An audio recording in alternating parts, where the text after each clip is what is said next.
On a envie de faire un événement autour de la ruralité, en lien avec les élus et puis les acteurs de la ruralité dans notre secteur, parce que on s'aperçoit qu'on est un territoire proche à la fois du Voironnais, à la fois de la Capie, et on pourrait vite être amené à être quelque part grignoté ou mangé ou envahi par l'urbanisation et tout ça. Et si on ne se structure pas au niveau de Val du Dauphiné, avec un atout fort qu'on valorise autour de la ruralité, eh bien, je pense qu'on perdra notre raison d'être. Beaucoup de gens parlent de ruralité, mais en fait, on ne l'a pas définie, cette ruralité. Et il faut à tout prix qu'on se mette d'accord sur cette notion de ruralité, sur cette notion de partager le territoire en termes de foncier, mais aussi partager la vie de tous les jours, quoi. Et c'est ça, cette ruralité que je vois aujourd'hui.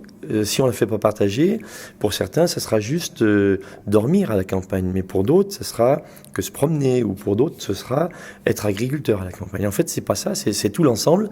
Et il faut qu'on arrive à avoir cette vision partagée pour que cette ruralité, ce soit une façon de vivre tous ensemble au même endroit, dans un espace agréable, quoi. D'où l'idée d'organiser des assises de la ruralité. L'idée, c'est ça, c'est de faire intervenir des acteurs de la ruralité qui soient peut-être médecins, parce qu'on sent que médecin de campagne aujourd'hui, ça commence à pas être si simple que ça.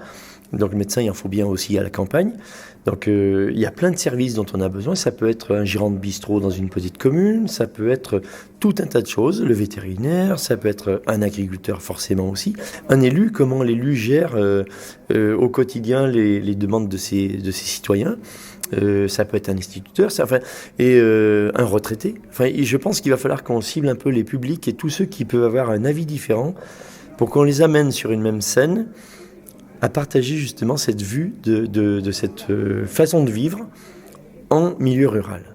Et ces assises devraient se dérouler à quel horizon ? Alors on a prévu de les faire plutôt au mois de septembre, parce qu'il nous faut un peu de temps pour y préparer quand même. Et puis bon, il y a les élections qui sont ici et on souhaite que les nouveaux conseillers municipaux soient en place et qu'ils s'imprègnent un peu de tout ça. Donc on essayera de les mobiliser pour qu'ils soient présents à ce moment-là.